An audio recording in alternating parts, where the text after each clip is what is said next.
الحمد لله وكفى وسلام على عباده الذين اصطفى أما بعد أعوذ بالله من الشيطان الرجيم بسم الله الرحمن الرحيم يا أيها الذين آمنوا لم تقولون ما لا تفعلون وقال الله تعالى في مقام آخر ادخلوا في السلم كافة سبحان ربك رب العزة عما يصفون وسلام على المرسلين والحمد لله رب العالمين اللهم صل على سيدنا محمد وعلى آل سيدنا محمد وبارك وسلم اللهم صل على سيدنا محمد وعلى آل سيدنا محمد وبارك وسلم اللهم صل على سيدنا محمد وعلى آل سيدنا محمد وبارك وسلم. ہر کلمہ گو انسان کی یہ تمنا ہوتی ہے کہ میں سنور جاؤں، میرے ظاہر اور باطن کا تضاد ختم ہو جائے، میں صحیح معنوں میں مومن بن جاؤں. اس کے لیے وہ کوششیں بھی کرتا ہے، اور واقعی آج اس وقت کی سب سے اہم ضرورت بھی یہی ہے کہ ہم لوگ جنہوں نے کلمہ پڑھ لیا اب ہم دین اسلام میں پوری طرح داخل ہو جائیں. ادخلوا فی السلم کافہ اس کا مصداق بن جائے. ہوتا کیا ہے، کہتے ہم کچھ اور ہے، کرتے کچھ اور ہے. ظاہر میں ہم مسلمانوں والی شکل بنا لیتے ہیں لیکن اعمال فساق اور فجار والے کرتے ہیں. وعدے کا بات نہیں کرتے، امانت میں خیانت کر لیتے ہیں، دوسرے کا دل دکھا لیتے ہیں، اپنی خواہشات کی خاطر دوسرے بندے کا نقصان کر دیتے ہیں. یہ وہ کام ہے جو مومن کے نہیں ہے. مومن ایسا نہیں کرتا. اس لیے کلمہ پڑھنے والے مسلمان کو صحیح معنوں میں مومن بننا یہ ایک اہم کام ہے. تو عرب ہے یا عجم ہے، تیرا لا الہ الا لغت غریب جب تک تیرا دل نہ دے گواہی، جب تک دل گواہی نہ دے تب تک انسان کا معاملہ صحیح نہیں ہوتا. اسی لیے ہمیں اپنے آپ کو ایک صحیح مومن بنانے کے لیے فکر مند ہونا چاہیے، ورنہ تو اوپر سے میاں تسبیح اور اندر سے میاں کسبی، اوپر سے لا الہ اور اندر سے کالی بلا. یہ دو رنگی اللہ رب العزت کو ناپسند ہے. اللہ تعالیٰ چاہتے ہیں کہ مومن یک رنگ ہو، اللہ کے رنگ میں رنگا ہوا ہو. صبغۃ اللہ ومن احسن من اللہ صبغہ. ہم بھی اللہ کے رنگ میں رنگ جائیں، ہمارے سر کے بالوں سے لے کر پاؤں کے ناخنوں تک پورا کا پورا جسم اللہ کی فرما برداری میں لگ جائے. ہم اپنے علم اور ارادے سے گناہ نہ کریں، بچنے کی کوشش کریں. اور اگر کلمہ بھی پڑھ لیا، سنت کے بھی خلاف کام کر رہے ہیں، فرائض بھی چھوٹ رہے ہیں اور اس پر ہمیں افسوس بھی نہیں ہو رہا، تو یہ انسان کے قلب کے موت کی علامت ہوتی ہے. ایک شخص حسن بصری رحمۃ اللہ علیہ کے پاس آیا، حضرت صاحب درس قرآن دیتے ہیں، ہم پہ اثر ہی نہیں ہوتا، لگتا ہے ہمارے دل سو گئے. تو انہوں نے فرمایا کہ بھائی اگر یہ حال ہے تو دل سو نہیں گئے، دل مو گئے، مر گئے. اس نے پوچھا جی مر کیسے گئے؟ فرمایا کہ جو سویا ہوا ہو اسے جھنجھوڑا جائے وہ جاگ اٹھتا ہے، جو جھنجھوڑنے سے نہ جاگے وہ سویا ہوا نہیں، وہ مویا ہوا.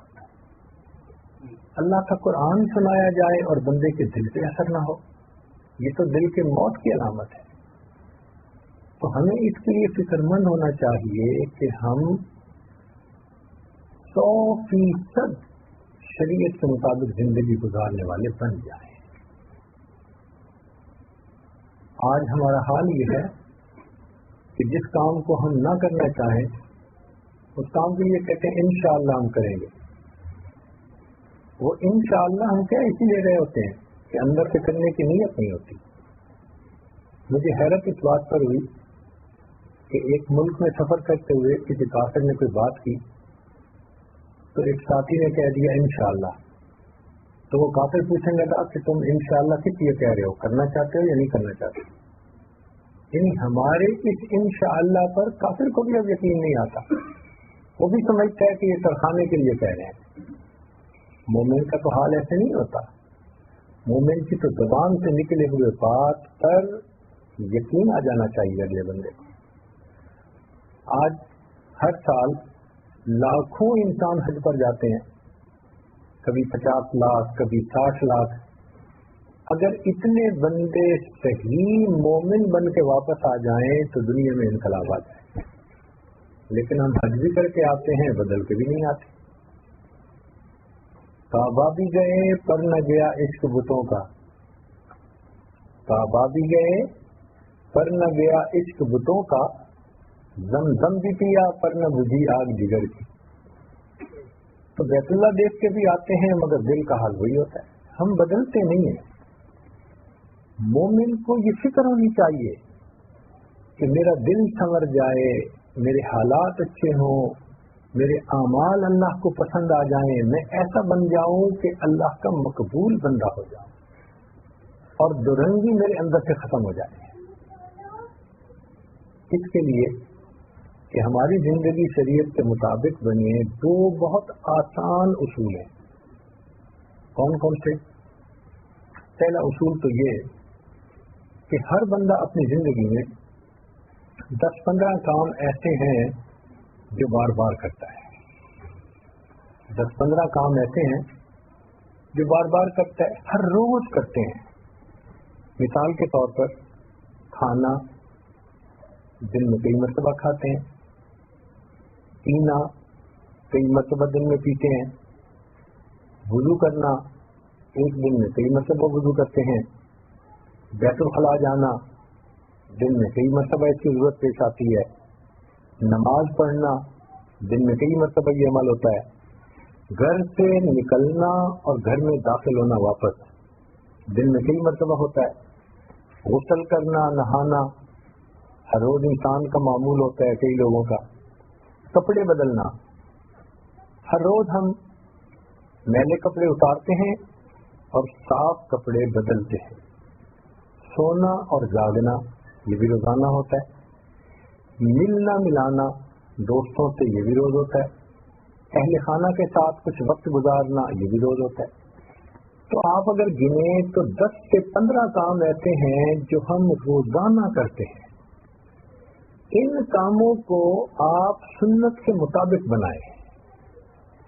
وضو سنت کے مطابق کریں, غسل سنت کے مطابق کریں, نماز کو صحیح آداب کے ساتھ پڑھیں. جو بھی کام ہے کھانے کو سنت کے مطابق کھائیں, پینے کو سنت کے مطابق پئیں. یہ اگر 10-15 کام آپ سنت کے مطابق بنا لیں تو زندگی کا ایک بڑا حصہ سنت کے مطابق خود بخود بن جائے گا, کیونکہ بار بار کرتے ہیں.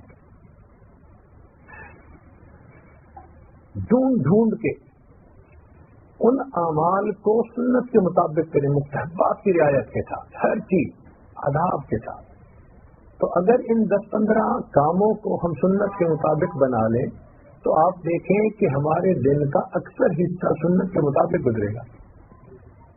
پھر دوسرا اصول یہ کہ اپنی زندگی میں ہم نے جو کام کرنے ہوتے ہیں ان میں کوشش کریں کہ اپنے بڑوں سے پوچھ کر ان کاموں کو کریں. دنیا کا کام ہے تو دنیا کے بڑوں سے پوچھ لیں, والدین سے پوچھیں, اپنے اوپر والوں سے پوچھیں جن کو دنیا کا زیادہ تجربہ ہے. اور اگر دین کا کام ہے تو دین کے بڑوں سے پوچھیں, علماء سے پوچھیں. پوچھ کر چلنے والا بندہ ہمیشہ فتنوں سے محفوظ رہتا ہے. ہمارے پیچھے دو ہر وقت دشمن لگے ہوئے ہیں, ایک شیطان اور دوسرا نفس. نفس امارہ بھی دشمن ہے اور شیطان بھی دشمن ہے. ان الشیطان لکم عدو فاتخذوہ عدوا, یہ ایسا دشمن ہے. اب ان دشمنوں سے بچنے کے لیے ہمیں ہر وقت محتاط رہنا ہے, اور محتاط رہنے کا طریقہ یہ ہے کہ پوچھ کر چلے. جہاں انسان نے اپنی من مرضی سے زندگی گزارنی شروع کی, شیطان اس کو آسانی سے بہکا دیتا ہے. شیطان کا یہ دستور ہے کہ جو بندہ جس گناہ کے قریب ہوتا ہے نا, وہ وہی گناہ کرواتا ہے, دوسرا نہیں کرواتا. مثال کے طور پر ایک دائرہ لگا ہوا ہے, جو بندہ لائن کے جہاں قریب ہے وہ اس کو لائن سے وہیں سے باہر نکالے گا, دوسری طرف کھینچ کے نہیں لے کے جائے گا. ایک آدمی ہے جس کو کہ کھلا خرچ کرنے کی عادت ہے. اب جس آدمی کا ہاتھ کھلا ہے, رزق اس کے پاس وسیع ہے, اس کو وہ کنجوسی نہیں سکھائے گا, اس سے وہ فضول خرچی کروائے گا, کیونکہ اس کو پتہ ہے کہ عادتاً یہ خرچ کرنے والا ہے, لہذا اس کے لیے فضول خرچی کرنی آسان. تو ایسے بندے کو وہ فضول خرچی کے ذریعے خلاف شریعت کام کروائے گا. اور بعض طبیعتیں محتاط ہوتی ہیں, سوچ سمجھ کے دیکھ بھال کے خرچ کر کے ان کو کنجوسی کروائے گا. جو بندہ جس گناہ کے زیادہ قریب, وہ ویسا ہی گناہ کرے گا. چنانچہ نیک آدمی ہے تو نیک آدمی کو وہ یہ نہیں کہے گا کہ تم نیکی کو چھوڑ دو, نیکی کرواتا رہے گا, مگر ساتھ ساتھ اس کے دل میں یہ ڈالے گا تم جیسا تو کوئی دوسرا ہے ہی نہیں. اس کو کہتے ہیں خود پسندی. تو نیک بندے کے اندر خود پسندی ڈالے گا. نیک بندے کو چوری پہ آمادہ کرنا, زنا پہ, قتل پہ, جھوٹ پہ یہ مشکل کام ہے. وہ یہ کام اسے نہیں کہے گا, اس کو کیا کہے گا کہ بس تم جیسا تو کوئی دوسرا ہے ہی نہیں. اب یہ عجب, یہ بھی مہلکات میں سے ہے. تو یہ ذہن میں رکھیں کہ شیطان کا وار ہر بندے پر مختلف ہے. جہاں کہ وہ بندہ شریعت کے خلاف کام آسانی سے کر سکتا ہے, وہ وہی کام کرواتا ہے. اور پھر یہ شیطان ایسا دشمن جو سوتا بھی نہیں, تھکتا بھی نہیں. سوتا بھی نہیں کہ چلو جی 8 گھنٹے سو گیا اب ہم معمون ہو گئے, نہیں, جو 24 گھنٹے حاضر. اور یہ بھی نہیں کہ جی تھک گیا ہے اب ہم سے وہ حملہ نہیں کرے گا, تھکتا بھی نہیں. بلکہ تیسری بات کہ ایسا بدبخت دشمن جو مایوس بھی نہیں ہوتا. یہ بھی نہیں کہ بھئی پچھلے 30 سال سے میں نیکی کر رہا ہوں, شیطان مایوس ہو گیا, مایوس نہیں ہوتا. امام احمد بن حنبل رحمۃ اللہ علیہ کا واقعہ ہے کہ آخری وقت میں لوگوں نے کلمہ پڑھنا شروع کیا, تلقین جس کو کہتے ہیں. تو امام صاحب فرماتے لا, پھر تھوڑی دیر بعد فرماتے لا. تو شاگردوں نے سنا تو انہوں نے کہا کہ حضرت پورا کلمہ نہیں پڑھ رہے, صرف لا لا کہتے ہیں, کیا وجہ ہے؟ اللہ کی شان کہ ان کی طبیعت سنبھل گئی. تو پھر شاگردوں نے پوچھا کہ حضرت آپ کی زبان سے صرف لا کا لفظ نکل رہا تھا. فرمایا کہ شیطان بدبخت میرے سامنے تھا اور مجھے کہہ رہا تھا کہ احمد بن حنبل تو مجھ سے بچ کے نکل گیا, اور میں کہہ رہا تھا لا, ابھی نہیں, ابھی نہیں. جب تک میرا آخری سانس نکل نہیں جاتا میں تجھ سے امن میں نہیں. یعنی ہم آخری سانس تک بھی اس کے وار سے امن میں نہیں ہے. سیدنا ابو ہریرہ رضی اللہ عنہ بوڑھے تھے اور دعا مانگتے تھے, اے اللہ مجھے محفوظ فرما دینا, میں کہیں چوری نہ کروں اور زنا نہ کروں. تو سننے والے نے کہا کہ آپ نبی اسلام کے صحابی ہیں اور بوڑھے ہو چکے, بال سفید ہو چکے, اور آپ یہ دعا مانگتے ہیں. فرمایا کیف آمن علی نفسی والشیطان حی, میں اپنے نفس سے امن میں کیسے ہو سکتا ہوں, شیطان ابھی زندہ ہے. آپ سوچئے کہ سید المحدثین نبی علیہ السلام کی صحبت کا شرف پانے والے صحابی وہ اپنے بڑھاپے میں دعا مانگتے ہیں کہ اللہ مجھے چوری سے اور زنا سے بچا لے. اس کا مطلب کیا ہوا کہ وہ حضرات ہر وقت واچ فل رہتے تھے اپنے اعمال کے بارے میں.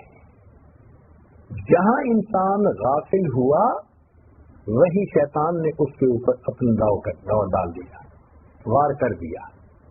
تو یہ مومن کا پوری زندگی کا غم ہے. ذرا سوچئے، ہم کئی مرتبہ گناہ کر لیتے ہیں، خطا کر لیتے ہیں، پھر اس کی جسٹیفیکیشن دے رہے ہوتے ہیں. تو جی میں نے تو یہ کام اس لیے کیا، اصل میں جی یہ میں نے اس لیے کیا. نہیں، گناہ ہے. اگر سرزد ہو جائے اس کا ایک ہی حل ہے کہ ہم اللہ کے سامنے معافی مانگیں. سیدنا آدم علیہ السلام جنت میں تھے، ہم حوا بھی تھیں، آپ وہاں زندگی گزار رہے تھے. سیدنا آدم علیہ السلام فرشتوں کو دیکھتے کہ وہ ہر وقت عبادت میں ہیں، کچھ رکوع میں ہیں، کچھ سجود میں ہیں، کچھ قیام میں ہیں، کچھ تحیات میں ہیں، اور سب کے سب اللہ کے ذکر میں مشغول. ومن عنده لا يستكبرون عن عبادته ولا يستحسرون يسبحون الليل والنهار لا يفترون. افطار ہی نہیں، ہر وقت اللہ کا ذکر. تو سیدنا آدم علیہ السلام کے دل میں ایک تمنا پیدا ہوتی کہ مجھے بھی ایسی کیفیت ملے کہ ہمیشہ ہمیشہ اپنے رب کی میں عبادت کرتا رہا ہوں. دل میں ایک تمنا اٹھتی ان کو دیکھ کر، ان کی عبادت کو دیکھ کر. اب شیطان دشمن تھا، وہ دشمنی کے لیے آ گیا. تو اس نے دشمنی کیسے کی؟ جیسی تمنا تھی اسی لائن پر حملہ کیا. کہنے لگا کہ میں آپ کو بتاؤں کہ آپ کیسے ہمیشہ ہمیشہ زندہ رہ سکتے ہیں، کیونکہ ہمیشہ ہمیشہ زندہ رہیں گے تو اللہ کی عبادت میں رہیں گے. وقاسمہما، قسم اٹھا کر کہا دونوں کے سامنے، انی لکما لمن الناصحین. تاکید کا آخری درجہ کہ میں تو تمہارا بڑا ہی خیر خواہ ہوں. آج کے دور میں بھی خیر خواہ بن کر لوگ آتے ہیں اور دشمنی کر رہے ہوتے ہیں. دوست بن کر آتے ہیں اور اللہ سے بندے کو دور کر رہے ہوتے ہیں. تو یہ پرانا طریقہ ہے بہکانے والوں کا کہ وہ حقیقت میں بہکا رہے ہوتے ہیں، اوپر سے وہ ہمدرد بن رہے ہوتے ہیں. تو شیطان بدبخت بھی اسی طرح آ گیا، کہنے لگا کہ میں بتاؤں کہ میں بہت تمہارا خیر خواہ ہوں. طریقہ یہ ہے کہ آپ اس درخت کا پھل کھا لیجیے. اب اللہ رب العزت نے آدم علیہ السلام کے ذہن سے وہ بات ہی نکال دی تھی، بھول گئے تھے کہ مجھے منع کیا گیا ہے. جب شیطان نے قسم کھائی، اعتماد دلایا، تسلی دلوائی، تو چونکہ ایک تمنا تھی کہ میں ہمیشہ ہمیشہ اپنے رب کی عبادت کروں، تو انہوں نے وہ پھل کھا لیا. پھل کھاتے ہوئے ذہن میں یہ نہیں تھا کہ میرے اللہ نے روکا ہے میں کھا رہا ہوں، نہیں، وہ بھول ہی گئے تھے، ذہن سے نکل گیا تھا. جیسے کچھ باتیں ذہن سے کچھ دیر کے لیے نکل جاتی ہیں. اس لیے تو اللہ تعالیٰ فرماتے ہیں وَلَمْ نَجِدْ لَهُمَا عَزْمًا، ہم نے ان کے اندر عزم نہیں پایا کہ انہوں نے نافرمانی کی ہو، نہیں، وہ بھول گئے، بھول ہو گئی. اب جیسے ہی وہ گندم کا دانہ کھایا، کیا ہوا؟ دو کام ہوئے. پہلی بات کہ جو پوشاک جنت کی پہنی ہوئی تھی وہ اتر گئی. آج بھی آپ غور کریں، جس بندے پر شیطان کا حملہ ہوتا ہے اسی کے اندر عریانی آ جاتی ہے. یہ آج بھی دستور ہے. جس پر شیطان کا وار ہوا اس کے اوپر سے کپڑے اتر گئے، وہ بے پردہ ہو گیا. اور دوسری بات کہ پھر حضرت آدم علیہ السلام کو جنت سے دنیا میں آنا پڑا. جو نعمت ملی ہوئی تھی وہ نعمت ان سے واپس لے لی گئی. آج بھی یہ دستور ہے، جو شیطان کے راستے پر چلتا ہے اللہ رب العزت اپنی نعمتیں اس بندے سے واپس لے لیتے ہیں، سلب فرما لیتے ہیں. کہ شیطان انسان کا دشمن ہے. اب جب اللہ رب العزت نے پوچھا کہ کیا میں نے تمہیں منع نہیں کیا تھا کہ اس کا پھل نہ کھانا، تو سیدنا آدم علیہ السلام نے آگے سے کوئی ایکسپلینیشن نہیں دی، کوئی ریزن بیان نہیں کی، کوئی لاجک نہیں کہی، بس اتنی بات کہی، ربنا ظلمنا انفسنا وان لم تغفر لنا وترحمنا لنکونن من الخاسرین. آج بھی اگر کسی بندے سے گناہ ہو جائے، وہ لاجک نہ دے، کوئی وہ جسٹیفیکیشن نہ دے اس کی، بلکہ ایک ہی طریقہ ہے کہ نادم ہو اور اتنا کہے کہ اے اللہ مجھ سے یہ گناہ سرزد ہو گیا. جب مان لے گا اپنی غلطی کو تو اللہ رب العزت اس غلطی کو معاف فرما دے گی. طریقہ یہی ہے. کسی پر انسان اگر زندگی گزارے گا تو وہ گناہوں سے بچا رہے گا، نفس اور شیطان کے حملے سے بچا رہے گا.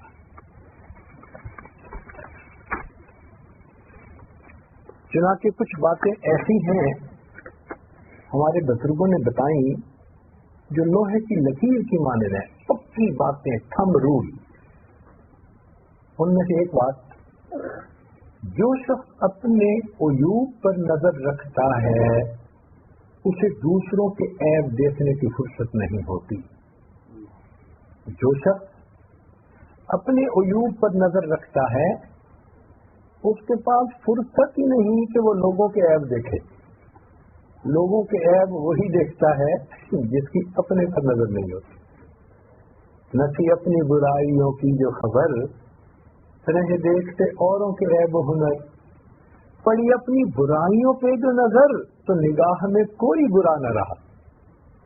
اپنی برائیوں پر نظر پڑے گی تو ہمیں سب اچھے لگیں گے کہ یہ لوگ تو بہت اچھے ہیں، میرے اندر بہت کوتاہیاں ہیں. جب نگاہ اپنے سے ہٹ جاتی ہے پھر ہر بندے میں خامیاں نظر آتی ہیں. شیخ سعدی رحمۃ اللہ علیہ فرماتے ہیں، مرا پیر دان آئے مرشد شہاب، دو اندر جو فرمود بر روئے آپ، یکے آنکھ برخیش خود بھی نباش، دیگر آنکھ بر غیر بد بھی مباش. کہ میرے شیخ شہاب الدین سہروردی رحمۃ اللہ علیہ نے 2 لفظوں میں دریا کے کنارے پوری معرفت سمجھا دی. کون سے 2 لفظ؟ 2 لفظ یہ تھے کہ اپنے پہ خود بھی نہ ہونا، یعنی اپنے پہ عجب تمہیں نہ آئے، اور دوسروں پہ بدبین نہ ہونا، دوسروں کی برائیوں پہ نظر مت رکھنا. واقعی اگر یہ 2 صفتیں ہمارے اندر آ جائیں تو ہمیں واقعی معرفت نصیب ہو جائے. تو پہلی بات کہ جو اپنے عیوب پر نظر رکھتا ہے اسے دوسروں کے عیوب پر نظر رکھنے کی فرصت ہی نہیں ہوتی. دوسری بات، جو شخص تقویٰ کے لباس سے محروم ہوتا ہے، جو شخص تقویٰ کے لباس سے محروم ہوتا ہے اسے پردہ اچھا نہیں لگتا. یہ بھی نشانی ہے. وہ آگے کہے گا جی چہرے کو تو پردہ ہی نہیں جی، اور جی پردہ کہاں سے آ گیا؟ آنکھوں کا پردہ ہوتا ہے. اس کا مطلب یہ کہ اس سے تقویٰ کا لباس اتر گیا، اب اس کو پردہ اچھا نہیں لگتا. ورنہ تو مومن اور مومنات سب پردے کو پسند کریں اگر زندگی شریعت اور تقویٰ کے مطابق ہو. تیسری بات کہ جو شخص اللہ رب العزت کی تقسیم سے راضی ہو اسے دوسروں کی ترقی سے غم نہیں ہوتا. مثلا اللہ رب العزت نے کسی بندے کو رزق کھلا دے دیا، اس کے بچوں کے رشتے اچھے ہو گئے، جو بھی اچھا ہوا، دل اس وقت جو ہے وہ دکھی ہوتا ہے جب اللہ کی تقسیم پہ انسان راضی نہیں ہوتا. پھر بات کہ جو شخص دوسروں کے لیے کنواں کھودتا ہے وہ لازمن اسی میں گرتا ہے. یہ پکی بات ہے. جس نے بھی دوسروں کے لیے برا سوچا اس کے اپنے ساتھ بھی پیش آتا ہے. ہمارے بزرگوں نے کہا لو بغا جبل علی جبل لتکہ اللہ تعالی، اگر ایک پہاڑ بھی دوسرے پہاڑ کے اوپر ظلم کا معاملہ کرے گا تو اللہ تعالیٰ اس کو بھی ریزہ ریزہ کر دے گا. تو دوسروں کے راستے میں کانٹے بچھانے والے کے اپنے راستے میں کانٹے بچھائے جاتے ہیں. چنانچہ ایک شخص نظام الدین اولیاء رحمۃ اللہ علیہ کے پاس آیا، حضرت فلاں بندہ میرے راستے میں کانٹا بچھاتا ہے، مقصد اس کا یہ تھا کہ آپ مجھے اجازت دیں میں بھی اینٹ کا جواب پتھر سے دوں. حضرت اس کو سمجھاتے رہے. جب دیکھا کہ نہیں سمجھ رہا تو فرمایا کہ اے دوست، اگر کوئی تمہارے راستے میں کانٹے بچھائے تو تم اس کے راستے میں کانٹے نہ بچھانا، ورنہ پوری دنیا میں کانٹے ہی کانٹے ہو جائیں گے. تو اس لیے انسان کبھی بھی دوسرے بندے کا برا نہ سوچے. بھائی اگر ہم دوسروں کے ساتھ اچھائی نہیں کر سکتے تو کم از کم برائی بھی نہ کریں. اگر ہم دوسرے کی تعریف نہیں کر سکتے تو دوسروں کی کم از کم غیبت بھی نہ کریں. اور دوسروں کو خوشی نہیں پہنچا سکتے تو دوسروں کو دکھ بھی نہ دیں. اتنا تو ہم اپنے آپ کا محاسبہ کریں نا کہ ہماری ذات سے کسی مومن کا دل نہ دکھے بلکہ ان کو خوشیاں ملیں. عبداللہ بن مبارک رحمۃ اللہ علیہ کو اللہ رب العزت نے دنیا کا بھی بہت مال دیا تھا. ایک نواب کے بیٹے سے ایک آدمی آیا اور کہنے لگا کہ میں مقروض ہوں، تو اگر آپ میری طرف سے قرض ادا کر دیں تو میری پریشانی دور ہو جائے. حضرت نے پوچھا کتنا قرض ہے؟ جی 700 دینار. انہوں نے ایک چٹ لکھی اور اپنے خازن کو بھیجی کہ اس کو 7000 دینار دے دیں. وہ بڑا خوش ہوا اور فیکٹری کے پاس گیا. حضرت نے مجھے اپروول دے دی ہے تو میرا 700 دینار قرضہ ہے، آپ مجھے دے دیں. اس نے جب چیک دیکھی تو اس پر 7000 لکھا ہوا تھا. اس نے کہا کہ یار تم 700 بتا رہے ہو، ادھر 7000 لکھا ہوا ہے، تو معاملہ کیا؟ چلو میں حضرت سے کلیریفائی کر لیتا ہوں. وہ آیا اور اس نے عبداللہ ابن مبارک رحمۃ اللہ علیہ سے پوچھا کہ حضرت اس کو 700 دینے ہیں یا 7000؟ یہ ڈیجٹ غلطی سے زیادہ تو نہیں پڑ گئی؟ حضرت نے فرمایا اچھا میرے پاس لاؤ کاغذ لیا اور اس کو 7000 کی جگہ 14000 لکھ دیا. کہا جاؤ اسے دے دو. اب وہ گیا، اس نے جا کے 14000 دینار اس کو دے تو دیے، لیکن اس کا اپنا دل مطمئن نہیں ہوا. پھر واپس آیا. حضرت اس کو تو 700 کی ضرورت تھی، آپ نے 7000 لکھے. پھر 7000 میں پوچھنے آیا تو آپ نے ڈبل کر کے 14000 کر دیے. تو عبداللہ بن مبارک رحمۃ اللہ نے عجیب جواب دیا. فرمان لگے دیکھو میں نے نبی علیہ الصلوۃ والسلام کی ایک حدیث مبارکہ پڑھی ہے کہ جب کوئی بندہ کسی مومن کے دل کو ان ایکسپیکٹڈ خوش کرتا ہے، یعنی اس کی توقع نہیں ہوتی مگر یہ اس کا دل کو خوشی پہنچا دیتا ہے، تو ان ایکسپیکٹڈ خوشی پہنچانے پر اللہ اس بندے کے پچھلے سب گناہوں کو معاف فرما دیتا ہے. وہ میرے پاس 700 لینے کے لیے آیا، میں نے انٹینشنلی 7000 لکھا کہ جب خلاف توقع دیکھے گا اس کا دل خوش ہوگا، میرے گناہ معاف ہوں گے. تم نے میرا کام خراب کر دیا. کلیریفائی کرنے آ گئے. اب اس کو 7000 کا پتہ چل گیا تھا. اب اگر مل بھی جاتے تو اس کو وہ خوشی نہ ہوتی. میں نے اس کو کاٹتے 14000 اس لیے کیا کہ اب اس کو پھر ایکسپیکٹیشن کے خلاف ایک خوشی ملے گی، اس کے دل کی خوشی پر اللہ میرے گناہوں کو معاف. تو ہمارے بزرگ تو اس طرح مومن کا دل خوش کیا کرتے تھے. آپ بتائیں ہم نے کبھی اپنی بیوی کا دل اس طرح خوش کیا؟ بچوں کا دل کبھی اس طرح خوش کیا؟ ماں باپ کا دل کبھی اس طرح خوش کیا؟ پڑوسی کا دل خوش کیا؟ ہمیں فکر ہی نہیں ہوتی. تو اگر ہمیں فکر نہیں ہوتی تو اس کا مطلب یہ ہے کہ some thing is seriously wrong some where. ہمیں اپنی آخرت کی فکر نہیں ہے. تو یہ ذہن میں رکھیں کہ جو شخص دوسروں کے لیے کنواں کھودتا ہے اس کنویں میں وہ خود ہی گرا کرتا ہے. پھر آگے کہ جو شخص دوسروں کی پردہ دری کرتا ہے اللہ تعالیٰ اس کے جواب میں اس بندے کی پردہ دری فرما دیتے ہیں. اس کے اپنے عیب لوگوں کے سامنے کھل جاتے ہیں. اس لیے اگر آپ کو کسی کی کوتاہی کا غلطی کا پتہ چلے تو اس کو اصلاح کی نصیحت تو کریں مگر لوگوں میں رسوا نہ کریں، ستر پوشی کریں. جو دنیا میں مومن کی ستر پوشی کرے گا اللہ تعالیٰ قیامت کے دن اس کے عیوب کے اوپر ستر پوشی کرے گا. ہمارے اندر یہ صفت ہونی چاہیے.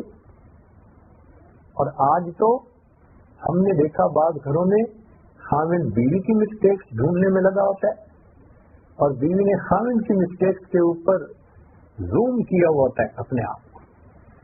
وہ ادھر گھر میں بتا رہی ہوتی ہے، یہ ادھر ماں باپ کو بتا رہا ہوتا ہے. یہ کیا ازدواجی زندگی ہوئی کہ دیکھنے میں زندگی کے ساتھی اور چھوٹی چھوٹی باتوں کی بھی ایک دوسرے کے لیے مارجن نہیں ہوتا. آج لگتا ہے کہ ٹالرنس تو ہمارے اندر شاید ختم ہی ہوتی جا رہی ہے. چھوٹی سی بات پہ یکدم غصے میں آ جانا. بھائی مومن تو ایسا نہیں ہوتا کہ چھوٹی چھوٹی باتوں پہ اتنا زیادہ غصے میں آ جائے. ٹالرنس ہونی چاہیے، برداشت ہونی چاہیے، حلم ہونا چاہیے. مومن کی یہ شان ہوتی ہے. تب ہم ایک اچھے انسان بن کر زندگی گزاریں گے. آگے فرمایا کہ جو شخص لوگوں میں بڑا بننے کی کوشش کرتا ہے وہ ضرور رسوا ہو کر رہتا ہے. پلے باندھ لے یہ بات. جس شخص کی یہ تمنا ہو نا کہ میں بڑا بنوں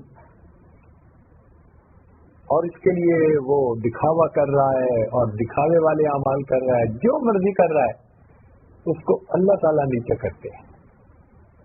جو تواضع اختیار کرتا ہے اللہ بلندی، من تواضع للہ رفعہ اللہ. اور جو اونچا بننے کی کوشش کرتا ہے اللہ اس کو نیچے کر دیتا ہے. پھر فرمایا کہ جو شخص لوگوں کے مال لوٹنے میں مشغول ہوتا ہے، یعنی دھوکہ دہی سے، جھوٹ سے ان کا مال سمیٹتا ہے، اللہ اس کی محتاجی کو کبھی ختم نہیں کرتے. ہمیشہ محتاج ہی رہتا ہے. کاروباری بندہ ہے، اس کے پیسے بھی دبا دیے، اس کے بھی دبا لیے، وہ لاکھوں دبائے گا مگر اس کی اپنی محتاجی کبھی ختم نہیں ہوگی. پھر فرمایا کہ جو انسان اپنی عقل پر اعتماد کرتا ہے وہ لازمن ٹھوکر کھاتا ہے. عقل اعتماد کرنے کی چیز نہیں ہے. جو شاخ نازک پہ آشیانہ بنے گا نا پائیدار ہوگا. ہمیں شریعت کے مطابق زندگی گزارنی ہے، عقل کو نہیں درمیان میں لانا. پھر فرمایا کہ جو لوگ برے لوگوں کا ہم نشیں ہوتا ہے، دوست ہوتا ہے، وہ ہمیشہ ذلت پاتا ہے. تو اچھے دوستوں کو ہم دوست بنائیں، نیک لوگوں کو دوست بنائیں اور برے لوگوں کی دوستی سے اپنے آپ کو بچائیں. اور آخری بات کہ جو شخص اللہ سے ڈرتا ہے ہمیشہ اس کا انجام اچھا ہوتا ہے. جو شخص اللہ رب العزت سے ڈرتا ہے، اللہ تعالیٰ کا خوف ہوتا ہے جس بندے کے دل میں، تو اس بندے کا انجام ہمیشہ اچھا ہوتا ہے. اب ہمارے اندر سے یہ دو رنگی کیسے ختم ہو؟ اس کو کہتے ہیں منافقت. شریعت کی نظر میں منافق کا لفظ نفق سے بنا. نفق کہتے ہیں سرنگ کو. سرنگ کے دو منہ ہوتے ہیں، ایک میں سے داخل ہوتے ہیں، دوسرے میں سے نکلتے ہیں. یہ جو منافق ہوتا ہے اس کے بھی دو منہ ہوتے ہیں، ایک لوگوں کے سامنے، ایک خدا کے سامنے. لوگوں کے سامنے تو وہ منہ دھو کے بن سنور کے آ جاتا ہے مگر اس کی اصل شکل کو تو اللہ تعالیٰ دیکھ رہے ہوتے ہیں نا کہ یہ اندر سے کیا ہے. اس لیے اس کو منافق کہا گیا. ایک ہوتا ہے، ایک ہے نفاق اکبر، عقیدے کا نفاق، بہت بڑا گناہ، اتنا بڑا کہ اللہ تعالیٰ نے قرآن مجید سورہ بقرہ کے ابتدا میں مومن کے لیے 4 آیتیں، کافر کا تذکرہ 2 آیتوں میں اور منافق کا تذکرہ 13 آیتوں میں. اتنا اہم ہے اللہ کے ہاں. اللہ نے اس کی برائی کو واضح کر دیا کہ دیکھو منافقت کتنی بری ہوتی ہے. اللہ اکبر کبیرہ. ایک کو کہتے ہیں نفاق اصغر، چھوٹا نفاق. وہ ہوتا ہے عمل کا نفاق، کہ کہنے کو تو مسلمان لیکن کام کرتے پھر رہے ہیں جو بالکل کافروں والے ہوتے ہیں، فاسق و فاجروں والے ہوتے ہیں. آج کل یہ چیز ہمارے اندر زیادہ ہے، 2 رخا پن یہ زیادہ ہے ہمارے اندر. چنانچہ ہم نے دیکھا کہ بعض لوگ ظاہر میں بڑے نیک صورت ہوتے ہیں، لیکن گھر میں ان کا برتاؤ اپنے گھر والوں کے ساتھ بہت جاہلوں والا ہوتا ہے، بچوں کے ساتھ بڑا جاہلوں والا ہوتا ہے. یہ 2 رخا پن ہے، اس کو ختم کرنے کی ضرورت ہے. اس لیے عمر رضی اللہ عنہ فرمایا کرتے تھے، قال ان اخوف ما اخاف علیکم المنافق العلیم، کہ مجھے سب سے زیادہ خوف آتا ہے منافق علیم کے اوپر. قالوا کیف یکون المنافق علیما، پوچھا کہ جی منافق کیسے علیم ہو سکتا ہے؟ قال یتکلم بالحکمہ ویعمل المنکر، کہ باتیں تو بڑی حکمت اور دانائی کی کرتا ہے اور اللہ تعالیٰ کے ناپسندیدہ کام خود کر رہا ہوتا ہے. تو زبان عالم اور دل جاہل، یہ ہے منافقت. اس سے بچنے کی ضرورت ہے. جتنا زیادہ اس سے بچیں گے اتنا اللہ رب العزت کی ہم پر رحمت ہوگی. اب یہاں پر ایک سوال پیدا ہوتا ہے کہ اس منافقت سے بچنے کا طریقہ کیا ہے؟ دورنگی سے بچنے کا. دورنگی سے بچنے کے لیے ایک ویکسین ہے، ایک تریاق ہے، اس کا نام ہے سوء خاتمہ کا خوف. دل کے اندر یہ خوف کہ کہیں موت کے وقت مجھ سے ایمان کی نعمت چھین نہ دی جائے. چنانچہ حدیث پاک میں آتا ہے کتنے لوگ ہیں کہ ساری زندگی مسلمانوں کی فہرست میں ان کا نام رہتا ہے، جب موت کا وقت آتا ہے تو فہرست سے ان کا نام نکال دیا جاتا ہے. یہ جو خوف مومن کے دل میں ہوتا ہے نا، یہ اس کو پھر منافقت سے بچا لیتا ہے. وہ پھر یکرنگی حاصل کرنے کی کوشش کرتا ہے. ابو الدرداء رضی اللہ تعالیٰ عنہ کے بارے میں آتا ہے کہ وہ قسم کھا کر فرماتے تھے کہ جس شخص کو سوء خاتمہ کا خوف نہ ہو اللہ تعالیٰ موت کے وقت ایمان سلب کر لیتے ہیں. قسم کھا کر فرماتے تھے. اس لیے ہر بندے کے دل میں یہ ڈر رہے، اللہ سے ڈرتا رہے.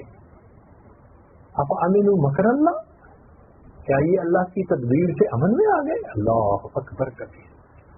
تو اگر اپنے انجام کی فکر ہوگی تو انسان دورنگی سے بچنے کی کوشش کرے گا. یہ خوف بڑی نعمت ہے، یہ اللہ سے مانگا کرے.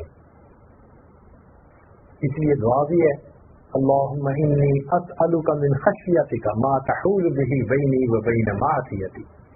یہ خشیت، یہ خوف، یہ بڑی نعمت ہے، یہ انسان کو گناہوں سے بچا دیتی ہے.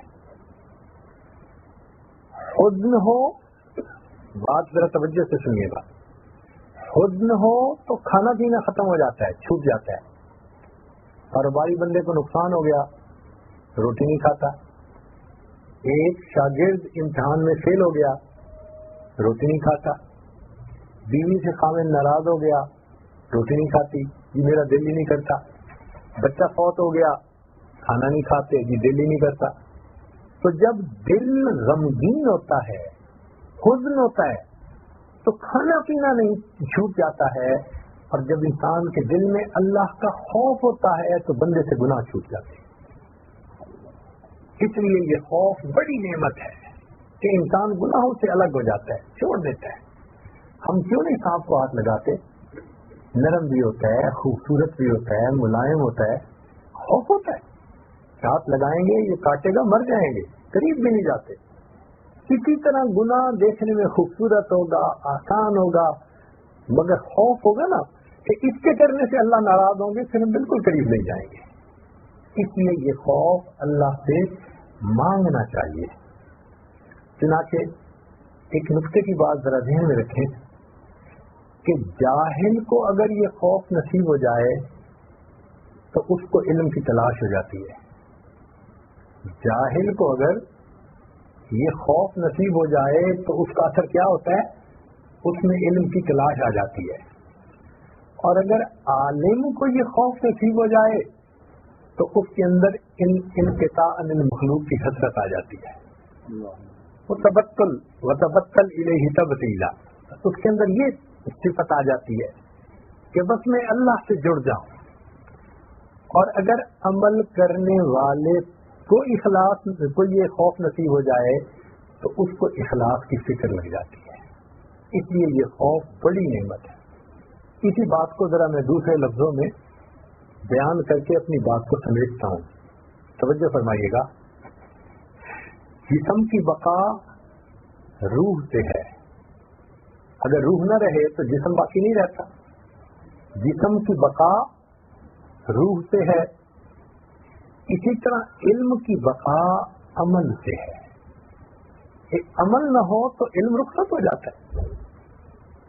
جسم کی بقا روح سے ہے، علم کی بقا عمل سے ہے، عمل کی بقا اخلاص سے ہے. عمل کی بقا اخلاص سے ہے اور اخلاص کی بقا عدم اخلاص کے ڈر سے ہے. جس کو یہ ڈر ہوگا کہ میرا اخلاص بھی کامل نہیں، وہ مخلص رہے گا. تو جسم کی بقا روح سے ہے، علم کی بقا عمل سے ہے، عمل کی بقا اخلاص سے ہے، اور اخلاص کی بقا عدم اخلاص کے ڈر سے ہے. صحابہ رضی اللہ تعالیٰ عنہ کی زندگیوں کو دیکھو تو آپ کو ان کے اندر یہ نعمت بہت کامن ملے گی کہ باوجود ان کی نیکیاں اتنی تھیں، اعمال تھے، لیکن ہر وقت ڈرتے رہتے تھے. ہمارے اکابر جو ہے تابعین وہ بھی ڈرتے رہتے تھے. سیدہ عائشہ صدیقہ رضی اللہ تعالیٰ عنہ نبی علیہ السلام کی زوجہ ام المومنین، اور ان کی حالت کیا تھی؟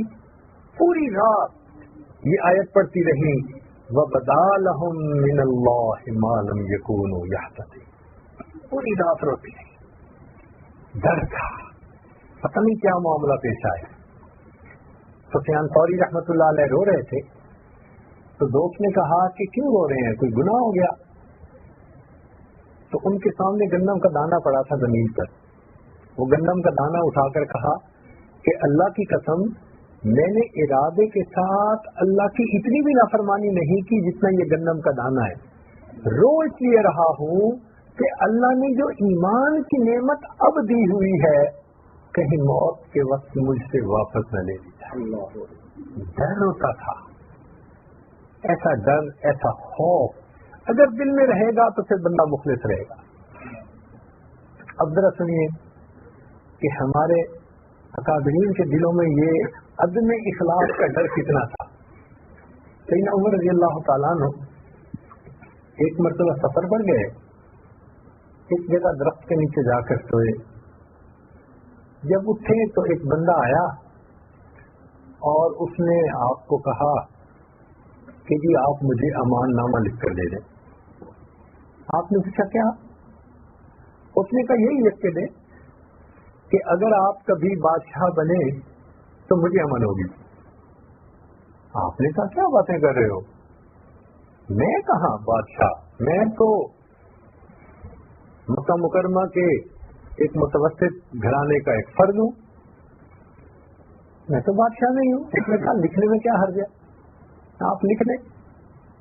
چنانچہ اس کے اصرار پر عمر رضی اللہ تعالیٰ عنہ نے لکھ کر دے دیا کہ اگر کبھی ایسا موقع آیا کہ میں بادشاہ ہوا اور یہ میرے پاس آیا تو اس کو میں نے امن دے دیا. بات آئی گئی ہو گئی. اللہ کی شان دیکھیں، جب عمر رضی اللہ عنہ کے زمانے میں بیت المقدس فتح ہوا آپ تشریف فرما ہیں، وہ یہودی آپ کے پاس آ گیا اور آ کے اس نے آپ کے سامنے وہ کاغذ رکھا کہ جی آپ نے تو مجھے امن دیا ہوا ہے۔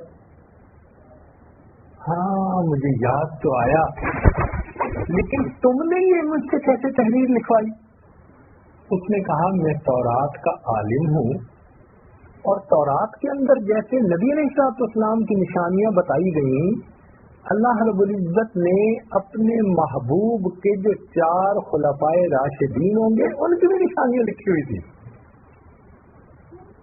تو جب تم سوئے ہوئے تھے نا تو میں نے آپ کے پاؤں کی طرف دیکھا تو ایسے پاؤں کی نشانی اس تورات میں دی ہوئی تھی کہ ایسا بھی ایک ان کا خلیفہ ہوگا، تو اس لیے میں نے وہ امان لکھوا دیا۔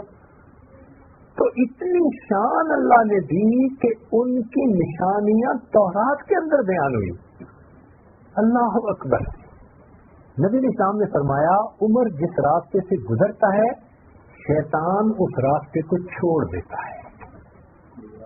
الحق ینطلق علی لسان عمر، عمر کی زبان پہ حق بولتا ہے۔ کتنی بار ایسا ہوا ان کی رائے قرآن مجید کے بالکل مطابق نکلی، موافقات عمر اس کو کہتے ہیں۔ اللہ رب العزت نے ایسا مقام دیا۔ نبی علیہ السلام نے فرمایا میرے 2 وزیر ہیں دنیا میں، 2 ہیں آسمانوں میں۔ دنیا میں ابو بکر عمر میرے وزیر ہیں، جن کو نبی علیہ السلام نے یہ شان دی، جو مراد مصطفیٰ تھے۔ اللہ کے پیارے حبیب صلی اللہ علیہ وسلم دعا مانگتے تھے، اور نبی علیہ السلام کی مبارک دعا پر جو آئے اور اللہ نے اسلام کو سربلندی عطا فرمائی، شان عطا فرمائی، وہ عمر رضی اللہ تعالیٰ عنہ عشرہ مبشرہ میں تھے۔ نبی علیہ السلام نے بشارت کی جنت کی، سابقون اولون میں تھے۔ ان کی یہ حالت ہے کہ ایک مرتبہ ان کے پاس حذیفہ رضی اللہ تعالیٰ عنہ آئے تو بات چیت کرتے کرتے حضرت عمر رضی اللہ عنہ نے ان سے کہا کہ عمر کہ حذیفہ مجھے پتہ ہے اللہ نے حبیب صلی اللہ علیہ وسلم نے تمہیں منافقین کے نام بتلائے، اور یہ بھی پتہ ہے کہ بتانے سے منع کر دیا کہ کسی کو نام نہ بتانا۔ یا حذیفہ نشدتک باللہ هل سمانی لک، اے حذیفہ تمہیں اللہ کا واسطہ دیکھ کر صرف اتنا پوچھتا ہوں کہ کہیں عمر کا نام تم میں شامل نہیں ہے۔ اللہ اکبر۔ یہ ہوتا ہے ڈر، خاتمے کا ڈر، کہ ایسی زندگی کہ اللہ کے محبوب صلی اللہ علیہ وسلم کی زبان سے بشارتے ہیں، اور ڈر اتنا ہے کہ وہ پوچھ رہے ہیں کہ مجھے نام نہ بتاؤ، منافقوں کے نام نہیں میں پوچھتا، اتنا پوچھتا ہوں میرا نام تو نہیں ہے میں شامل۔ اللہ اکبر۔ اور ان کی زندگی میں جب ان کو زخم لگا اور آخری وقت آیا تو عبداللہ ابن عمر رضی اللہ عنہ پاس تھے، تو عبداللہ ابن عمر رضی اللہ تعالیٰ عنہ کو کہنے لگے کہ بیٹے میرا جنازہ جلدی پڑھا دینا اور جلدی دفن کر دینا۔ تو عبداللہ ابن عمر رضی اللہ عنہ کو کہا کہ امیر المومنین جلدی کریں گے، پھر فرمایا تو پھر انہوں نے پوچھا کہ امیر المومنین آپ کو آپ کی اطاعت بڑی زندگی کا واسطہ، کیوں مجھے بار بار جلدی کے لیے کہہ رہے ہیں؟ تو عمر رضی اللہ عنہ نے جواب میں فرمایا کہ جلدی کے لیے یوں کہہ رہا ہوں کہ اگر میں اللہ کو پسند ہوا تو مجھے جلدی اللہ سے ملا دینا، اور اگر ناپسند ہوا تو میرا بوجھ کندھوں سے جلدی اتار دینا۔ اللہ اکبر کا، اگر اللہ مجھ سے راضی ہوئے تو مجھے جلدی اللہ سے ملا دینا، اور اگر راضی نہیں تو میرا بوجھ جلدی اپنے کندھوں سے نیچے اتار دینا۔ سیدنا عمر رضی اللہ تعالیٰ عنہ کی یہ حالت کہہ رہی ہے۔ اللہ رب العزت ہمیں بھی یہ اپنا خوف عطا فرمائے تاکہ ہم اپنے اعمال کا جائزہ لیں، اپنا محاسبہ کریں عمر لانو فرماتے تھے حاسبوا قبل ان تحاسب، تم اپنا محاسبہ کرو اس سے پہلے کہ تمہارا محاسبہ کیا جائے۔ تو آج ہم اس مجلس میں یہ دل میں نیت کریں کہ ہم اپنی زندگی میں جو گناہ کرتے ہیں چھوٹے اور بڑے، ہم ان سے سچی توبہ کرتے ہیں، اور آج کے بعد ہم اپنی زندگی شریعت و سنت کے بالکل مطابق گزارنے کی پوری کوشش کریں گے۔ دورنگی چھوڑ دے یک رنگ ہو جا، سراسر موم ہو جا یا تنگ ہو جا، وآخر دعوانا ان الحمد للہ رب العالمین۔